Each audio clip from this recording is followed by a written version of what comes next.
പ്രാർത്ഥിച്ച് അമ്മേ പരിശുദ്ധ അമ്മേ, എന്റെ ജീവിതത്തില് അഹിതമായി എന്ത് സംഭവിച്ചാലും ഞാൻ ദൈവത്തെ പഴിക്കാതെ വിശ്വാസത്തിലും പ്രാർത്ഥനയിലും മാന്യം കാണിക്കാതെ എന്റെ വിശ്വാസം ശക്തിപ്പെടുത്തി പ്രാർത്ഥനയിൽ എരിവുണ്ടാക്കി ആ ഒരു സംഭവം കൊണ്ട് ദൈവം ഉദ്ദേശിക്കുന്ന സ്നേഹത്തിന്റെ പരിപാലനയിലേക്ക് എത്തിച്ചേരുവാൻ എന്നെ ഒരുക്കണമേ. ശ്രദ്ധിക്കട്ടെ. ഹല്ലേലൂയ ഹല്ലേലൂയ ഹല്ലേലൂയ ഹല്ലേലൂയ. കർത്താവിനെ സമർപ്പിച്ച് പ്രാർത്ഥിക്കുന്നു. യേശുവേ ആരാധന. ഉടമ്പടി നിയോഗം അറിയണമേ. നീ വരൂ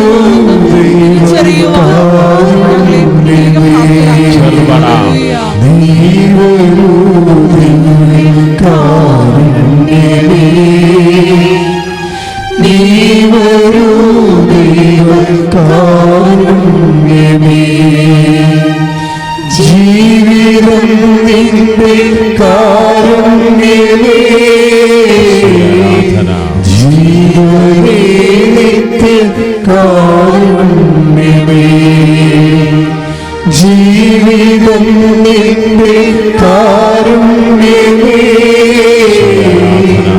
ജീവനേ നിന്റെ കാരുണ്യമേ. പരിശുദ്ധ പരമദിവ്യകാരുണ്യത്തിന് പ്രിയമുള്ളവരെ, രോഗമുള്ള ഇടങ്ങളിലെല്ലാം വലതുകരം വെക്കുക. 2 രോഗങ്ങൾ കൂടുതലുള്ള ആൾക്കാരെ നമ്മുടെ ശരീരം മുഴുവനും നെഞ്ച് 2 കൈയും കൊണ്ട് സ്വസ്തികമായിട്ട് പൊത്തി ശരീരം മുഴുവനും കർത്താവിനെ ഏൽപ്പിക്കുക. കർത്താവിൻ്റെ അഭിഷിക്തൻ കർത്താവിൻ്റെ തിരുമുറിവിൽ ആശ്രയിച്ചുകൊണ്ട് ഈശോയുടെ അമ്മയുടെ മധ്യസ്ഥതയിൽ, കൃപാസാൽത്താര ജീവനോടെ പ്രത്യക്ഷപ്പെട്ട അമ്മയുടെ മധ്യസ്ഥതയിൽ ഈ ധ്യാനത്തിൽ പങ്കെടുക്കുന്ന എല്ലാ മക്കൾക്കും വേണ്ടി പ്രാർത്ഥിക്കാൻ പോവുകയാണ്. കർത്താവ് ഗർഭിണികളെ സംബന്ധിച്ച് പ്രാർത്ഥിക്കുന്നു. ഈശോ, അവരാരെങ്കിലും പലതരത്തിലുള്ള ബ്ലീഡിംഗ് ഉണ്ടെങ്കിൽ അവരുടെ അടിവയറിനെ അങ്ങ് സ്പർശിക്കണമേ എന്ന് പ്രാർത്ഥിക്കുന്നു. കർത്താവ് സാമ്പത്തികമായ കടങ്ങളിലെ വേദിക്കുന്നവരെ സമർപ്പിച്ചുകൊണ്ട് പ്രാർത്ഥിക്കുന്നു. കർത്താവ് തൊഴിലില്ലാത്തവരും ജോലി ഇല്ലാത്തവരും കർത്താവ്, അതിൻ്റെ പേരിൽ കുടുംബത്തിൻ്റെ കാര്യങ്ങളെല്ലാം അവതാളത്തിലായവർ, ജോലി അന്വേഷിച്ച് പോയിട്ട് കിട്ടാത്തവർ കർത്താവ്, കർത്താവിനെ എല്ലാം സമർപ്പിച്ചുകൊണ്ട് പ്രാർത്ഥിക്കണം. ഈശോയെ കർത്താവ്, തൊഴിൽ ശാലകള്, വ്യവസായ വ്യാപാരശാലകള് അടഞ്ഞുപോയവർ കർത്താവ്, അതിൻ്റെ പേരിൽ കർത്താവ് കടമായി വന്നവർ, ഇനി കട തുറക്കണമെങ്കിൽ അതിനെ തുടക്കണമെങ്കിൽ ലോൺ വേണം കർത്താവ്, അതിനെ സാമ്പത്തികമായി ആരെങ്കിലും സഹായിക്കണം കർത്താവ്, അതിനുള്ള മാർഗം തുറക്കാനും കാണാത്ത വ്യക്തികളെ കർത്താവ് അങ്ങ് സഹായിക്കണമെന്ന് പ്രാർത്ഥിക്കുന്നത്. കർത്താവ്, മനുഷ്യന്മാർ കൈയൊഴിഞ്ഞവർ കർത്താവ് അങ്ങ് തന്നെ അവരെ ഏറ്റെടുക്കണം പ്രാർത്ഥിക്കും. വിവാഹം ഒത്തുവരാത്തവർ, മക്കളില്ലാത്തവർ കർത്താവ്, കർത്താവ് അന്യ നാടുകളിൽ ജോലിയില്ലാതെ വിഷമിക്കുന്നവർ കർത്താവ്, അന്യനാടുകളിൽ ജോലി ചെയ്തിട്ട് കർത്താവ് ആവശ്യമായ ശമ്പളം കിട്ടാതെ കുടുംബത്തിലെ കടകൾ പരിഹരിക്കാൻ പറ്റാതിരിക്കുന്ന കർത്താവ്, കുടുംബജീവിതം നയിക്കാത്തവർ കർത്താവ്, പലതരത്തിൽ കർത്താവ് ജീവിത പങ്കാളിയെ കിട്ടാത്തവർ, ആണിനും പെണ്ണിനും കർത്താവ് ജീവിത പങ്കാളിയെ കിട്ടാത്തവർ, കിട്ടാത്ത സാഹചര്യമുണ്ട് ഈശോ. അതിൻ്റെ പേരിൽ കർത്താവ് സഹിക്കാനാവാത്ത മാനസിക വിഷമം അനുഭവിക്കുന്നുണ്ട്. അവരെല്ലാം ഈ ആരാധന ഓർക്കുന്ന കർത്താവ്. ഒരു കാരണവശാലും കർത്താവ് 25 വയസ്സിന് മുകളിലുള്ളവര്, ഒരു മനുഷ്യരെ കർത്താവ് അങ്ങ് ഈ ആരാധന പങ്കെടുക്കുന്നവര്, വിവാഹം കഴിക്കാൻ ആഗ്രഹിക്കുന്ന ആർക്കും കർത്താവ് വിവാഹം കഴിക്കാൻ ഇടയാക്കാത്ത കർത്താവ്, സാഹചര്യം ഉണ്ടാവാതെ അവരെല്ലാവർക്കും ജീവിത പങ്കാളി നൽകി അവരെ അനുഗ്രഹിക്കണമേ. മക്കളില്ലാത്തവർക്ക് മക്കളിലേക്ക് അനുഗ്രഹിക്കണമേ, വീടില്ലാത്തവർക്ക് വീട് നൽകി അനുഗ്രഹിക്കണമേ. എന്റെ കർത്താവിന് ഉന്നതമായ നാമത്തിൽ കർത്താവ് എഴുതാനോ വായിക്കാനോ പാടാനോ കർത്താവ് സാധിക്കാതിരിക്കുന്നവർ കർത്താവ്, പരിശീലനം തോറ്റുപോയൊരു കർത്താവ്, ജോലി അന്വേഷിക്കുന്നവർ, ജോലിയെ തേടുന്നവർ കർത്താവ്, അവരെല്ലാം സമർപ്പിച്ച് പ്രാർത്ഥിക്കുന്ന കർത്താവ്. ടെസ്റ്റ് ഇന്റർവ്യൂവിന് വേണ്ടി പോകുന്നവർ, എന്ത് ജോലിക്ക് പോകണം, ആരുടെ കൂടെ പോകണം, ഒറ്റയ്ക്ക് പോകണം, ഭർത്താവിന്റെ കൂടെ പോകണം, ഭാര്യയുടെ കൂടെ പോകണം, ഒരുമിച്ച് പോകണം, അതേ സെപ്പറേറ്റ് ആയിട്ട് പോകണം, എന്ത് ചെയ്യണമെന്ന് അറിയാൻ പാടില്ല കുഴക്കുന്ന ഓരോ മക്കളെയും കർത്താവ് ഇപ്പൊ തീരുമാനം എടുക്കാൻ കർത്താവ് അവരെ അനുഗ്രഹിക്കണം പ്രാർത്ഥിക്കുന്നു. എന്റെ കർത്താവിന്റെ ഉന്നതമായ നാമത്തില് മാരക രോഗങ്ങളെ, വ്യാധികളെ യേശുവിന്റെ നാമത്തില് മാറിപ്പോകട്ടെ.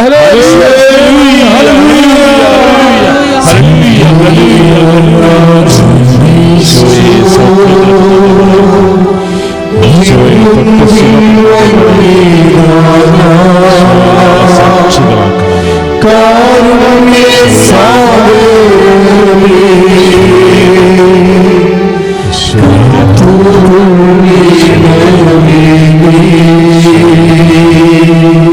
വ്യക്തിപരമായ ആവശ്യങ്ങൾക്ക് വേണ്ടി മൗനമായി പ്രാർത്ഥിക്കുക. സമാപന ആശീർവാദത്തിൻ്റെ സമയമാണ്. വ്യക്തിപരമായ ആവശ്യങ്ങൾക്ക് വേണ്ടി കണ്ണുകളടച്ച് ശിരസ് കുമ്പിട്ട് കൈ നെഞ്ചത്ത് വെച്ച് വിശ്വാസത്തോടെ മൗനമായി പ്രാർത്ഥിക്കുക.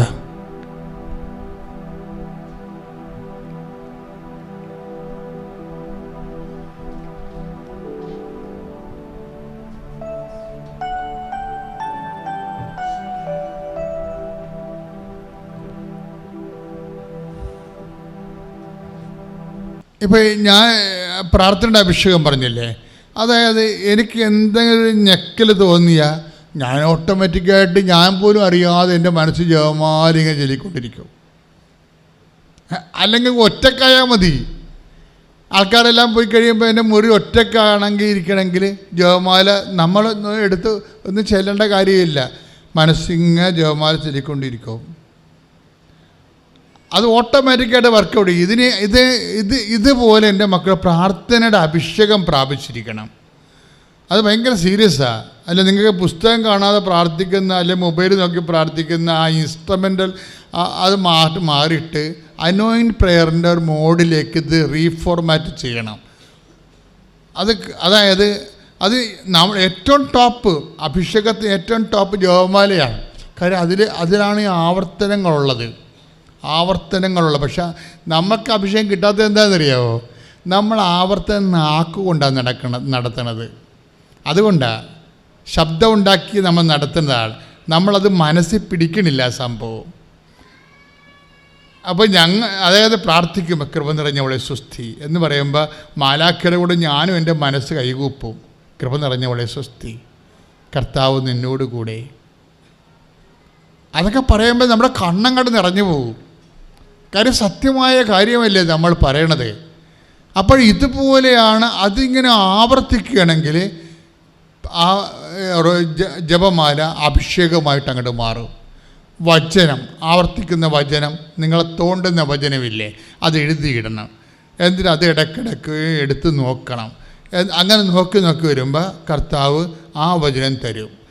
പിന്നെ ഇതൊന്നുമില്ലെങ്കിൽ ഇത് വചനം അറിയാൻ പാടില്ല, പ്രാർത്ഥന അറിയാൻ പാടില്ല. നിങ്ങളൊരു നോൺ ക്രിസ്ത്യനാണെന്ന് വിചാരിച്ചോ? ഇതിനെക്കുറിച്ച് ഒന്നും അറിയാൻ പാടില്ല. നിങ്ങൾക്ക് എളുപ്പം അഭിഷേകം കിട്ടാനുള്ള സംഭവമുണ്ട്. എന്താണ് അത്? പാട്ടാണ്. നോൺ ക്രിസ്ത്യൻസ് എപ്പോഴും ശ്രദ്ധിക്കേണ്ട കാര്യം, നിങ്ങൾക്ക് പെട്ടെന്ന് അഭിഷേകം കിട്ടാൻ പറ്റിയത് പ്രാർത്ഥനകൾ കുറച്ചുകൂടി കോംപ്ലിക്കേഷൻ ആണെങ്കിൽ ഏറ്റവും നല്ല ടോപ്പ് പാട്ടാണ്. ഈ ദിവസങ്ങളിൽ വേറൊരു രസമുണ്ടായി. അതായത് നമ്മുടെ ഇത് ഉടമ്പടി ധ്യാനമാണല്ലോ. അപ്പം നമ്മളെന്താ ചെയ്യണമെന്ന് വെച്ച് കഴിഞ്ഞാൽ, ഞാനെല്ലാ സാക്ഷ്യങ്ങളും ഇങ്ങനെ കർത്താവ് ഏത് പാലത്തിലാണ് കയറിയിരിക്കണത്, കർത്താവ് ഏത് വഴിയിൽ കൂടിയാണ് വരണത്, കർത്താവ് എന്ത് വാഹനത്തിലാണ് വരണത്, ഞാനിങ്ങനെ സാക്ഷ്യങ്ങളെല്ലാം ഇങ്ങനെ ശ്രദ്ധിച്ചുകൊണ്ടേയിരിക്കും. കാര്യം അതെല്ലാം ദൈവത്തിൻ്റെ വരവാണല്ലോ.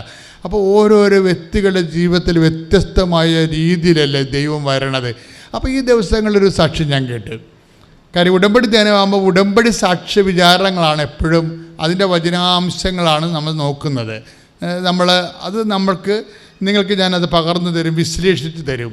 അപ്പോൾ നിങ്ങൾക്കതിൻ്റെ കണ്ടൻസ് പിടികിട്ടുമ്പോൾ നിങ്ങൾ അതിൻ്റെ അകത്ത് കൂടുതൽ ഇൻവെസ്റ്റ് ചെയ്യുമ്പോൾ നിങ്ങൾക്ക് കൂടുതൽ ഏണിങ്സ് ഉണ്ടാകും. അതാണ് ഞാൻ ഈ ഉടമ്പടി ധ്യാനത്തിലൂടെ ഉദ്ദേശിക്കുന്നത്. അപ്പോൾ ഈ ദിവസങ്ങളിൽ ഞാൻ കേട്ട നല്ല സാക്ഷ്യങ്ങളൊന്ന് വിനോദിനിയുടെ സാക്ഷ്യമാണ്. വിനോദിനി എന്ന് പറഞ്ഞ ഒരു നല്ല ഡ്രാമാറ്റിസ്റ്റ് ഉണ്ട്. അവർ അതായത് നമ്മുടെ ഈ സംഗീത നാട അക്കാഡമി, ഞാൻ അക്കാഡമിയിൽ ഫോക്കൽ അക്കാഡമി, സാഹിത്യ അക്കാഡമിയിൽ ഞാൻ സ്റ്റേറ്റ് മെമ്പറായിരുന്നു. അപ്പോൾ എനിക്ക് സംഗീത അക്കാഡമിയിലും പലപ്പോഴും പ്രോഗ്രാമിനൊക്കെ പോകേണ്ടി വരും. സംഗീത അക്കാഡമിയുടെ കൂടെ പ്രവർത്തിക്കേണ്ടി വരും. അപ്പോൾ ഗവൺമെൻറ് ഓർഗനാണ് ഇതെല്ലാം. അപ്പോൾ വിനോദിക്ക് 2 പ്രാവശ്യം സ്റ്റേറ്റ് അവാർഡ് കിട്ടിയ ആളാണ് സംഗീത നാട അക്കാഡമിയിൽ നിന്ന്. ഒരു പ്രാവശ്യം KCBCയുടെ നാടക അവാർഡ് കിട്ടിയ ഇവരൊരു നടിയാണ്. പ്രൊഫഷണൽ നാടക നടിയാണ്. അപ്പോൾ പ്രൊഫഷണൽ നാടക നടി ഹരിപ്പാടുള്ളതാണ്. അപ്പോൾ അവർ ഒരു ദിവസം വന്ന് ഉടമ്പടി എടുത്തു. അത് ആ ഉടമ്പടിയിൽ അവരങ്ങനെ ജീവിക്കുകയാണ്. പക്ഷേ എന്താ പ്രശ്നം വെച്ചാൽ കോവിഡായി കഴിഞ്ഞപ്പോഴേ, വിനോദിനി പറഞ്ഞത് കോവിഡായി കഴിഞ്ഞപ്പോഴേ ഏറ്റവും കൂടുതൽ പ്രയാസം അനുഭവിച്ച ആൾക്കാരിൽ ഒരു ഭാഗം നാടകക്കാരാണ്. നാടകമില്ലല്ലോ. 200 ദിവസമൊക്കെ നാടകമില്ല എന്നുണ്ടെങ്കിലും കിഡ്നി വരെ പണയം വെക്കേണ്ടി വരും. 200 ദിവസമൊക്കെ നാടകം ഇല്ലെങ്കിൽ ഇപ്പോൾ 200-300 കളിയ അല്ലെങ്കിൽ ഒരു 500 നാടകം വരെ കളിക്കുന്ന ഒരു രാത്രി 2 നാടകം കളിക്കുന്ന ഗ്രൂപ്പുകളുണ്ട്. അപ്പോൾ ഇവർ പ്രൊഫഷണൽ നാടകമായിട്ട് അവർ. പക്ഷേ ഈ കോവിഡ് വന്നതോടുകൂടി നാടകമെല്ലാം തീർന്ന് എല്ലാം കാലിയായില്ലേ, ഗ്രൗണ്ടെല്ലാം കാലിയായി. പിന്നെ ഭയങ്കര കഷ്ടപ്പാടും പട്ടിണിയും വിഷമമൊക്കെയായി. പക്ഷേ അതുപോലെ തന്നെ അവരുടെ മകൾക്കും അതുപോലെ തന്നെ ജോലിയൊന്നുമില്ല. അവർക്ക് വിവാഹമോചനം സംഭവിച്ചു. കോവിഡിൻ്റെ മേൽ വലിയ ദുരന്തകാലമാണ് അവർക്കുണ്ടായത്. അപ്പോൾ ഇങ്ങനെ ഒരു ദുരന്തത്തെ എങ്ങനെ അതിജീവിക്കുമെന്ന് അറിയാൻ പാടില്ലാതെ ഇരിക്കുന്ന സമയത്താണ് അവർ പറയുന്നത്, ഞാൻ അമ്മയെ കണ്ണെ നോക്കിയാൽ ഞങ്ങൾ അമ്മയും മോളും തമ്മിൽ ഈ ഗംഭീര ഇടിയാണ് വീട്ടിൽ. അവൾ കല്യാണം കഴിച്ച് ഡൈവേഴ്സായി വീട്ടിൽ വന്ന് നിൽക്കുകയാണ്. ഇവരാണെങ്കിൽ ജോലിയുമില്ല, അവർക്ക് വരുമാനവുമില്ല. അപ്പോൾ അവർക്ക് അല്ലാത്ത തന്നെ ബാധ്യതകളും പിന്നെ ഈ ബാധ്യത ഇടക്കും. അപ്പോൾ ഇവർ തമ്മിൽ അമ്മയും മോളും കൂടി ഗംഭീര സ്റ്റണ്ടാണ്, വീട്ടിൽ വഴക്ക എപ്പോഴും. അപ്പോൾ കുടുംബത്തിൽ സമാധാനമില്ല, സാമ്പത്തിക തകർച്ചയും എല്ലാം കൂടി ഇങ്ങനെ വിഷമിക്കുകയാണ്. ആ സമയത്താണ് ആരോ ഈ ലിങ്ക് കൊടുത്തത്. ഈ കാലത്ത് ഏറ്റവും വലിയ അനുഗ്രഹമാണ്. ചുമ്മാ നെക്കിയാൽ ആശ്വാസത്തിൻ്റെ ലിങ്കിലേക്ക് പോവും. അത് ഈ കാലത്ത് ദൈവത്തിൻ്റെ ഏറ്റവും വലിയ പരിപാലനയാണ് ഈ സോഷ്യൽ മീഡിയ എന്ന് പറയണത്. അതിലൂടെയല്ലേ എത്രയോ മനുഷ്യരാണ് ദൈവത്തെ അറിയണത്. അതിനെന്ത് വശങ്ങളുണ്ടെങ്കിലും അതിൻ്റെ നന്മ വശങ്ങളാണല്ലോ നമ്മൾ സ്വീകരിക്കേണ്ടത്. പക്ഷേ ഇവർക്ക് ഈ ലിങ്ക് കിട്ടിയോടുകൂടി എന്താണെന്ന് വെച്ചാൽ ഇവൾ കൃപാസനം തുറന്നപ്പോൾ വന്ന് ഉടമ്പടി എടുത്ത് കഴിഞ്ഞ് ഉടമ്പടിയോടുകൂടി കർത്താവ് ഇവളെ തോണ്ടും. കാര്യം വിനോദിനി ഉടമ്പടി എടുത്തു, മകളും വന്ന് വേറെ ഉടമ്പടി എടുത്തു, 2 പേരും ഉടമ്പടി എടുത്തു. ഇനി ഉടമ്പടി എടുത്ത് രസം എന്ന് വെച്ച് കഴിഞ്ഞാൽ ഇവർ ഭയങ്കര ഈ നോൺ ക്രിസ്ത്യൻസിൻ്റെ ഒക്കെ ഒരു പ്രത്യേക രീതി ഞാൻ കണ്ടുവന്നിരിക്കുന്നത്, അവർ ഭയങ്കര പക്ക സീരിയസാണ് വിഷയങ്ങളൊക്കെ. സീരിയസ് വെച്ചാൽ പക്ക സീരിയസാണ്. അല്ലാതെ ഇനി ഉടമ്പടി എടുത്തില്ല, ഇനി അച്ഛനെ പോയി കാണണം, കുമ്പസാരിക്കണം, അടുത്ത ആഴ്ച തുടങ്ങാം, പത്രം കൊടുക്കണമല്ലേ, എവിടെ കൊടുക്കണമെന്ന് അറിയത്തില്ല, ഇനി പള്ളിയൊക്കെ പിരിയുമ്പോൾ ആരെങ്കിലും കൊണ്ടൊക്കെ ഏൽപ്പിക്കാം വരട്ടെ, അല്ലെങ്കിൽ ഇൻസ്റ്റാൾമെൻറ്റിന് ആരെങ്കിലും വീട്ടിൽ വരുന്ന കൊടുത്തേക്കാം. ഇങ്ങനെയൊക്കെയാണ് ചില മാതപ്പനിക്കാർ ഉടമ്പടി എടുക്കുന്നത്. അതൊക്കെ അവിടെ കാശ് പോയത് തന്നെ. ദൈവത്തിനറിയാമല്ല നിങ്ങളുടെ കാര്യം. നിങ്ങളിതിനുള്ള ഉടമ്പടിയല്ല എടുത്തിരിക്കണത്, വേറെ ഏതാണ്ടാണെന്ന് എന്നല്ല. ഉടമ്പടിയാണെന്നുണ്ടെങ്കിൽ ദൈവവുമായിട്ട് നിങ്ങൾ വ്യക്തി ചെയ്യുന്ന എഗ്രിമെൻ്റ് അല്ലേ ഇത്. അപ്പോൾ അവർക്ക് ഫങ്ഷനലല്ല അവരെന്നുണ്ടെങ്കിൽ അവർക്ക് ഇടിവെട്ട് അഭിഷേകത്തോടെ ഇവിടുന്ന് പോയിട്ട് 10 പേരെ അറിയിക്കുന്നതിന് വരെ അവർ 100 പേരെ ഈശോനെ അറിയിക്കും. നല്ല ഇടിച്ചു കുത്തി അവിടെ നിൽക്കും. ശരിക്കും അതൊരു ഭയങ്കര ആന്തരിക ഉത്സാഹമായിരിക്കും. അതുകൊണ്ട് ഈ വിനോദിക്ക് പെട്ടെന്ന് അഭിഷേകം കിട്ടി. അവർ പറയണത്, ഞാൻ എൻ്റെ നാടുകളിലെല്ലാം പത്രം എടുത്തുകൊണ്ട് പോയി പാട്ടും പാടിയാണത് ആൾക്കാർക്ക് കൊടുക്കണമെന്ന്. ഞാനെൻ്റെ ഹരിപ്പാടുകാരത്തിയാണ്. ഞാനെൻ്റെ നാടുകളിൽ, എൻ്റെ നാട്ടിൽ തന്നെ ഒരു നാടകക്കാരത്തിയാണല്ലോ. അപ്പോൾ ഞാൻ എൻ്റെ നാട്ടിലെല്ലാം ആൾക്കാരൊക്കെ വീടുകളിലെ കൊണ്ട് പത്രം കൊടുക്കുന്നത് പാട്ടും പാടിയാണെന്നാണ്. അപ്പോൾ ഞാനൊരു കർത്താവ് കത്തോലിക്ക നിലയം പിടിച്ച് കൊടുക്കണവരെ ഞാൻ കണ്ടിട്ടുണ്ട്. ഇനി 5 പത്രം, ഇനി 4 പത്രം, ഇതെവിടെ കൊടുക്കും എന്നൊക്കെ പറഞ്ഞ് നിലയം പിടിച്ച് നടക്കുന്ന ആൾക്കാരുണ്ട് ഇല്ലേ. അതാണ് വിഷയം. ഇതിനകത്ത് ഭയങ്കരമായിട്ട് ഡിഫറൻസ് ഉണ്ട് ഇത് എന്ന് വെച്ച് കഴിഞ്ഞാൽ നമ്മളത് എങ്ങനെയാണ്. അപ്പോൾ ഇവരെന്ത് പാട്ടാണ് പാടണത് അത് നിങ്ങളറിയണം. ഞാനൊരു ആ സാക്ഷ്യം കേട്ടോടുകൂടി ഇവിടെ എഴുതി വെച്ച് ജയേഷ് ബ്രദറിൻ്റെ പാട്ടാണ്. എന്താണ്? അരിക വരണേ സദയം തരടെ. ഈ പാട്ട് പാടണവർ അവർക്കിത് അഭിഷേകമായിപ്പോയി. കാര്യം ദൈവം അവൽ നിറയണത് ഈ 4 പേര് പാട്ടിലൂടെയാണ്. അത് പാടുന്തോറും ഇവർക്ക് ഇങ്ങനെ ആന്തരിക അഭിഷേകം കിട്ടിയിട്ട് ഇവർക്ക് ത്രില്ലടിക്കും. ഇവർ ഈ അഭിഷേകത്തോടുകൂടി സന്തോഷത്തോടെ ലൈറ്റ് വെയ്റ്റ് ഫെദർ ടച്ചായിട്ട് ഈ സംഭവം സിമ്പിളായിട്ട് ചെയ്യും. ഒരു കാര്യം സിമ്പിളായിട്ട് രോഗികളെ കാണുമെന്ന് വിചാരിച്ചോ, അല്ലെങ്കിൽ നിങ്ങൾ പ്രേക്ഷിത പ്രവർത്തനം ചെയ്യണത് അത് നിങ്ങൾക്ക് സന്തോഷത്തോടെ ചെയ്യാൻ പറ്റുമെങ്കിൽ അപ്പോഴാണ് അഭിഷേകമായെന്ന് പറയുന്നതിൻ്റെ അർത്ഥം. ദുഃഖത്തോടെ ഭാരത്തോടെ ചെയ്ത അഭിഷേകമായിട്ടില്ല. കാര്യം ആധ്യാത്മിക കാര്യങ്ങൾ, ക്രിസ്തുവിന് കൊടുക്കേണ്ട കാര്യങ്ങളിൽ മൗലിക വികാരം സന്തോഷമാണ്. നോക്കിയാ വചനം എടുത്ത് സന്തോഷത്തോടെ പോയി തനിക്കുള്ളതെല്ലാം വിറ്റ്. ശ്രുതിക്കട്ടെ മക്കളെ, ശ്രുതിക്കട്ടെ ഹല്ലേലൂയ. ആരെങ്കിലും വരണേ, ശ്രുതിക്കട്ടെ ഹല്ലേലൂയ.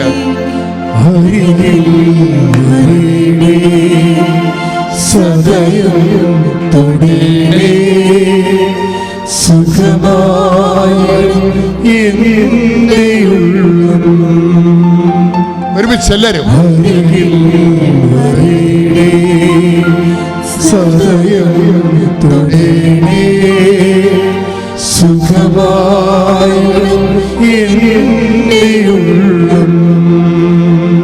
കേട്ട് വന്ന് ഞാൻ എല്ലാം കഴിഞ്ഞ് ഞാൻ വീട്ടിൽ പോയി ഞാൻ കറക്റ്റ് സമയങ്ങളിൽ പ്രാർത്ഥന എല്ലാം ചെയ്യുമായിരുന്നു. പൊക്കിളിൽ കൂടെ ഇങ്ങനെ ബ്ലഡ് വരുന്നതായിട്ട്.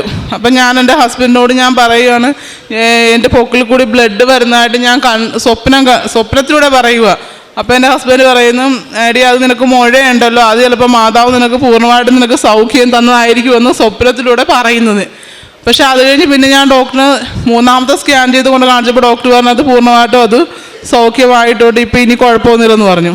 2ാമത്തെ എൻ്റെ സാക്ഷ്യം, എൻ്റെ അനുജത്തിക്ക് 2 വർഷമായി കല്യാണം കഴിഞ്ഞ് കുട്ടികളൊന്നും ഇല്ലായിരുന്നു.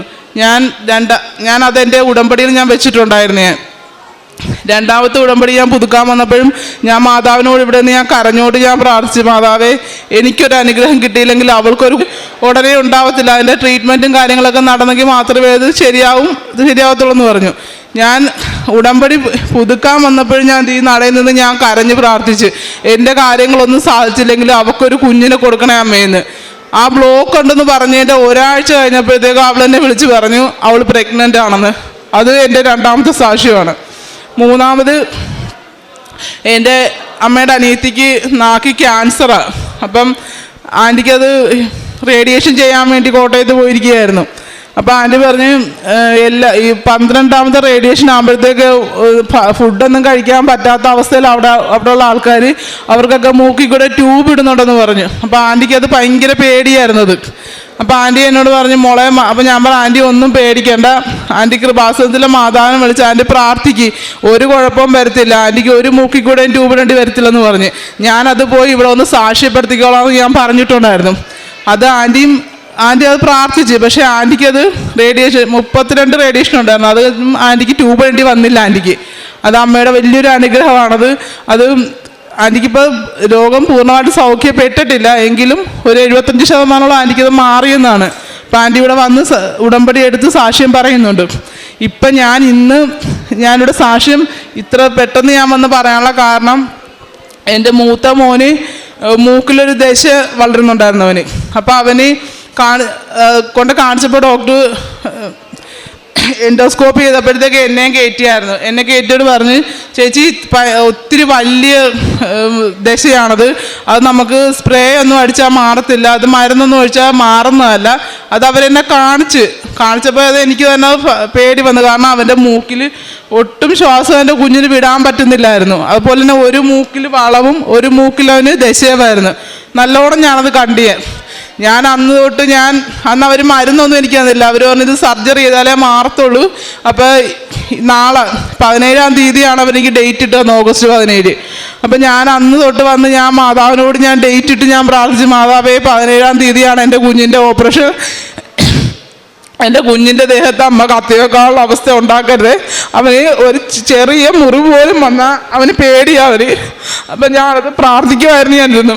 എന്നിട്ട് ഒരു മരുന്നും ഞാൻ അവന് കൊടുത്തിട്ടില്ലായിരുന്നു. ഡോക്ടർ ഒന്നും തന്നില്ല, സർജറി തന്നെ ചെയ്യണമെന്ന് പറഞ്ഞ്. ഞാനത് ഞാൻ പ്രാർത്ഥന കഴിയുമ്പോൾ ഞാൻ തൈലമെടുത്ത് അവൻ്റെ മൂക്കിലിട്ട് കൊടുക്കുമായിരുന്നു. അപ്പോൾ ഈ 2 ആഴ്ച മുമ്പേ ഞാനവിടെ ഇല്ലായിരുന്നു. അപ്പോൾ എന്നെ അവൻ വിളിച്ചിട്ട് പറഞ്ഞ്, അമ്മേ എൻ്റെ മൂക്കിൽ കൂടെ ബ്ലഡ് വന്നെന്ന് പറഞ്ഞ്. അപ്പം ഞാനത് ഭയങ്കരമായിട്ട് വിഷമിച്ച് എന്താണെന്നറിയാതെ. അപ്പോൾ അവൻ പറഞ്ഞു, അമ്മേ മൂക്കിൽ കൂടെ ബ്ലഡ് പോയി കഴിഞ്ഞപ്പം എന്തോ ഒരു സാധനം എൻ്റെ വായിലോട്ട് ഇങ്ങനെ ഇറങ്ങി താഴോട്ട് പോയി. ഞാനത് വെള്ളം കുടിച്ചപ്പോൾ താഴോട്ട് അങ്ങ് പോയെന്ന് പറഞ്ഞ്. അപ്പം ഞാൻ പറഞ്ഞു, മോനെ അത് കഫം വല്ലതും ആയിരിക്കും, സാരമില്ലെന്ന് പറഞ്ഞു. അപ്പോൾ അത് കഴിഞ്ഞപ്പോൾ അവൻ പറഞ്ഞു, അമ്മ എനിക്ക് നേരത്തെ അവന് ശ്വാസം വിടാൻ പറ്റത്തില്ല ഒരു മൂക്കിൽ കൂടെ, അവന് ഭയങ്കര സൗണ്ടാണ് കുഞ്ഞു കിടന്നുറങ്ങുമ്പോഴത്തേക്ക്. അപ്പം എനിക്കത് ഭയങ്കര വിഷമമായിരുന്നു അത് കാണുമ്പോൾ. അപ്പോൾ ഇവ പറഞ്ഞു അപ്പോൾ എനിക്കിപ്പോൾ ശ്വാസം വിടാൻ നല്ലോണം പറ്റുന്നുണ്ടെന്ന് പറഞ്ഞു. എന്നിട്ട് ഞാൻ വിശ്വസിച്ചില്ല. അപ്പോൾ അത് കഴിഞ്ഞ് ഞാനിപ്പോൾ ഈ കഴിഞ്ഞ 9-ാം തീയതിയാണ് എൻ്റെ 4ാമത്തെ ഉടമ്പടി പുതുക്കാൻ ഞാൻ വന്നത്. അന്നേരവും ഞാൻ എൻ്റെ ഉടമ്പടി വെച്ച്, അമ്മേ എൻ്റെ മോന് ഓപ്പറേഷൻ ചെയ്യാനുള്ള അവസ്ഥ ഉണ്ടാക്കല്ലേ, അമ്മ ഒരുപാട് അനുഗ്രഹങ്ങൾ അമ്മ എല്ലാവർക്കും കൊടുക്കുന്നുണ്ട്. എൻ്റെ കൺമുമ്പിൽ എന്നെ കാണിച്ച് ഇത്, കാരണം ഡോക്ടർ പറഞ്ഞത് ഇത് സർജറി ചെയ്താലേ മാറത്തുള്ളൂ, അല്ലാതെ ഒരു മരുന്നിലും മാറത്തില്ല ഇത്. അപ്പോൾ അത് അമ്മ തന്നെ എനിക്കത് കാണിച്ചു തരണം, ഇത് മാറ്റുന്നതായിട്ട് ഒരു അനുഗ്രഹം എൻ്റെ കൺമുമ്പിൽ അമ്മ എനിക്ക് കാണിക്കണമെന്ന് പറഞ്ഞ് ഞാനതും പ്രാർത്ഥിച്ചിട്ടാണ് ഇവിടെ 9-ാം തീയതി ഞാൻ പോയത്. അപ്പോൾ എന്നോട് ഇവിടുത്തെ ചേച്ചിമാർ പറഞ്ഞത് സാക്ഷി എഴുതി വെക്കണമെന്ന് പറഞ്ഞ്. ഞാൻ പറഞ്ഞു ഞാൻ വരാം, എൻ്റെ കുഞ്ഞിൻ്റെ സർജറി കഴിയുമ്പോൾ ഞാൻ വന്ന് ഞാൻ അമ്മയോട് സാക്ഷ്യം പറയുന്നുണ്ടെന്ന് ഞാൻ പറഞ്ഞു. ഞാൻ ഇന്നലെയായിരുന്നു എൻ്റെ മോൻ അഡ്മിറ്റ് ആകേണ്ടത് 15-ാം തീയതി. ഇന്നലെ ഞാൻ അഡ്മിറ്റ് ആകാനുള്ള കാര്യങ്ങളെല്ലാമായിട്ട് ഞാൻ പോവുകയും അവിടെ ചെന്ന് ഡോക്ടറെ കാണിച്ചപ്പോൾ ഞാൻ ഡോക്ടറിനോട് പറഞ്ഞു, ഡോക്ടറെ ഇവൻ്റെ മൂക്കിൽ കൂടെ ബ്ലഡ് വന്നെന്ന് പറഞ്ഞു. അപ്പോൾ ഡോക്ടർ പറഞ്ഞത് സാധാരണ അങ്ങനെ വരും, ഇങ്ങനെയുള്ളവർക്ക് ഇങ്ങനെ ബ്ലഡ് വരുമെന്ന് പറഞ്ഞു. അപ്പോൾ ഡോക്ടർ പറഞ്ഞു, അമ്മ ഡോക്ടർ എന്തോ അവൻ്റെ വായിക്കൂടെ പോയെന്ന് പറഞ്ഞവൻ. അപ്പോൾ ഞാൻ ചിരിച്ചോണ്ടാണ് അത് പറഞ്ഞത്. അപ്പോൾ ഡോക്ടർ ചിരിച്ചോണ്ട് തന്നെ പറഞ്ഞപ്പോൾ നമുക്ക് ഒന്നും കൂടെ എൻഡോസ്കോപ്പി ചെയ്യാമെന്ന് പറഞ്ഞു. പക്ഷേ എനിക്ക് ഒരു പ്രതീക്ഷയില്ലായിരുന്നു അതെന്താണെന്നുള്ളതും. എൻഡോസ്കോപ്പി ചെയ്യാൻ നേരം അവരെന്നെ കയറ്റിയില്ല, അവർ കുഞ്ഞിനെ കയറ്റിയിട്ട് ചെയ്തപ്പോൾ അവനോട് ചോദിക്കുന്ന ഞാൻ കേട്ട്, എടാ ഈ മൂക്കിലാണോ അത് ഇപ്പുറത്തെ മൂക്കിലാണെന്ന്. അപ്പം ഉള്ള മൂക്ക് ചെയ്തിട്ട് അത് കാണാൻ പറ്റുന്നില്ല അവർക്ക്. അപ്പോൾ അവർ അടുത്ത മൂക്കിലോട്ട് ചെയ്ത് എന്നിട്ടും കാണുന്നില്ല. അപ്പോൾ അവരെന്നോട് പറഞ്ഞു അമ്മയെ വിളിക്കാൻ പറഞ്ഞു. അപ്പം ഞാൻ അകത്തോട്ട് ചെന്നപ്പോൾ അവർ പറഞ്ഞു, ചേച്ചി ഇവൻ്റെ മൂക്കിൽ കാണുന്നില്ലല്ലോ, ഇവൻ്റെ ദശ വളർന്നത് കാണുന്നില്ലല്ലോ, അതിൻ്റെ എൻഡോസ്കോപ്പി ചെയ്ത പേപ്പറെല്ലാം എടുക്കാൻ പറഞ്ഞു. അപ്പോൾ ഇവൻ്റെ സ്കാൻ ചെയ്തതും എൻഡോസ്കോപ്പി ചെയ്ത എല്ലാ പേപ്പറും ഞാൻ എടുത്ത് കാണിച്ച്, ഞാൻ 2 പ്രാവശ്യം ചെയ്തത് ഞാൻ കണ്ടു നിന്നൊരു വ്യക്തിയാണ് അവൻ്റെ മൂക്കിൽ അത്രയും വലിയൊരു ഇതുള്ളത്. അത് അപ്പോൾ അവരെന്നെ കാണിച്ചവർ ചെയ്ത്. അപ്പോൾ അവൻ്റെ മൂക്കിൽ അവിടെ ഒന്നുമില്ല, അത് എന്നെ അവർ നല്ല വൃത്തിയായിട്ട് ഞാൻ പറഞ്ഞു ഡോക്ടർ ഒന്നും കൂടെ നോക്കാൻ പറഞ്ഞു. ഡോക്ടർ പറഞ്ഞു ഇല്ല ചേച്ചി അവിടെ ഇല്ലെന്ന് പറഞ്ഞു. അന്നേരം ഞാൻ ഡോക്ടർ അത് ചെയ്തു എന്നോട് പറഞ്ഞു അത് കാണുന്നില്ല, അതിപ്പോൾ അവിടെ ഇല്ലെന്ന് പറഞ്ഞത്. അത് കഴിഞ്ഞപ്പോഴത്തേക്കും ഞാൻ ഡോക്ടറിനോട് ഇപ്പോൾ കുഴപ്പമൊന്നുമില്ല, നിങ്ങൾ പൊക്കോ, നിങ്ങൾക്ക് ഇപ്പോൾ ഒന്നും കാണുന്നില്ല. ഞാനപ്പോൾ കരഞ്ഞപ്പോൾ എന്നോട് പറഞ്ഞ് പ്രാർത്ഥിച്ച ഏത് ദൈവമാണോ ആ ദൈവം അത് മാറ്റിത്തന്നതായിരിക്കും. ഡോക്ടർ തമാശയ്ക്കാണ് പറഞ്ഞത്. പക്ഷെ അന്നേരം തന്നെ എനിക്ക് ഇവിടെ വന്നത് സാക്ഷ്യം പറയണമെന്ന് എനിക്കുണ്ട്. കാരണം നാളെയായിരുന്നു എൻ്റെ കുഞ്ഞിൻ്റെ സർജറി വെച്ചിരുന്നത്. അപ്പോൾ ഞാൻ ഇന്ന് ഓടി വന്ന് മാതാവിനോട് ആ കിട്ടിയ അനുഗ്രഹം എനിക്ക് എല്ലാവരോടും പറയണമെന്ന് തോന്നി. പിന്നെ എനിക്ക് കിട്ടിയ ഏറ്റവും വലിയ അനുഗ്രഹം എന്ന് പറഞ്ഞാൽ എനിക്ക് പ്രാർത്ഥനയിലൊക്കെ ഒത്തിരി പുറകോട്ടായിരുന്നു. പള്ളിയിലൊക്കെ പോകാൻ ഭയങ്കര മടിയായിരുന്നു എനിക്ക്. പക്ഷേ ഇന്ന് അത് പ്രാർത്ഥനയ്ക്ക് ഞാൻ ഒത്തിരി പങ്കെടുക്കുകയും ചെയ്യും. പള്ളിയിലൊക്കെ ചെന്നാൽ പുറകിൽ നിന്ന് ഞാനിപ്പോൾ ഫ്രണ്ടിൽ നിന്ന് ഞാൻ കുർബാന കൂടും. അത് തന്നെയാണ് എൻ്റെ ഏറ്റവും വലിയ അനുഗ്രഹം. പിന്നെ പത്രം കിട്ടുന്നതൊക്കെ ഞാൻ ഇവിടുന്ന് പോകുന്ന വഴി തന്നെ ഞാൻ കൊടുക്കുമായിരുന്നു. പിന്നെ പള്ളിയിലും അവിടെ അടുത്തുള്ളവർക്കൊക്കെ ഞാൻ കൊടുക്കുമായിരുന്നു. പിന്നെ കാരുണ്യ പ്രവർത്തനം എന്ന് പറഞ്ഞാൽ ഞാൻ അങ്ങനെ ഒരുപാടൊന്നും ചെയ്തിട്ടില്ല. ഇന്നാണ് ഞാൻ കൊടുത്തത്. കാരണം ഇന്ന് ഞാൻ ഇങ്ങോട്ട് വരുന്നതിനിപ്പോൾ ഞാനൊരു ഹോസ്പിറ്റലിൽ കുറച്ച് ഫുഡ് കൊടുക്കാനുള്ള പൈസ ഞാൻ അവിടെ കൊടുത്തിട്ടാണ് ഞാൻ വന്നത്. ഒരുപാടൊന്നും ചെയ്യാൻ എനിക്ക് പറ്റിയിട്ടില്ല. നന്ദി പറയുന്നു ഇവിടെ വന്ന് നിന്ന് നിങ്ങളുടെ മുമ്പിൽ വന്നതെന്ന് സാക്ഷ്യം പറയാനുള്ള അനുഗ്രഹം തന്നതിന്. ഞാൻ അത്യാവശ്യം പ്രാർത്ഥിക്കുന്ന ആളാണ്. മാതാവിൽ എന്നും പ്രത്യാശ വെച്ചിരുന്ന ഒരാളാണ്. പക്ഷെ കൃപാസനത്തെ പറ്റി ഞാൻ അറിയുന്നത് 2022 അതിനുണ്ടായ സാഹചര്യം വളരെ സങ്കടപ്പെട്ട ഒരു സാഹചര്യമാണ്. എനിക്കൊരു മോളാണ്. അവള് മുംബൈയിൽ ഗ്രാജുവേഷൻ പഠിക്കുന്ന സമയത്താണ് പെട്ടെന്നാണ് ഒരു ഓഗസ്റ്റ് സെപ്റ്റംബറൊക്കെ ആയപ്പോഴത്തേനും അവൾക്ക് പെട്ടെന്നൊരു വിഷമം വന്നു, ഡിപ്രഷനിലോട്ട് പോയി, ഭയങ്കര കരച്ചിൽ, ദേഷ്യം, സ്വഭാവം മൊത്തം മാറി. പിന്നെ കോളേജ് അറ്റൻഡ് ചെയ്യാതെയായി. അവൾ നല്ല ബ്രൈറ്റ് സ്റ്റുഡൻ്റ് ആയിരുന്നു, നല്ല മിടുക്കിയായിരുന്നു പഠിക്കാൻ. കോളേജ് അറ്റൻഡ് ചെയ്യാൻ പറ്റുന്നില്ല. അതുപോലെ ഞാൻ ജോലി അന്ന് ചെയ്തുകൊണ്ടിരുന്നത് ബീഹാറിലെ പട്നയിലാണ്. ഞാൻ ചെയ്യുന്നത് ഐക്യരാഷ്ട്ര സംഘടനയുടെ ഒരു ഓർഗനൈസേഷനിലെ യൂണിസെഫിന് പിള്ളേർക്ക് വേണ്ടി ചെയ്യുന്ന ഒരു ഓർഗനൈസേഷനാണ് യൂണിസെഫ്. അതിലായിരുന്നു. അപ്പോൾ ഞാൻ അന്നൊരു 3 മാസത്തെ അസൈൻമെൻറ്റിന് വേണ്ടി ലിബിയ എന്ന് പറയുന്ന സ്ഥലത്തായിരുന്നു.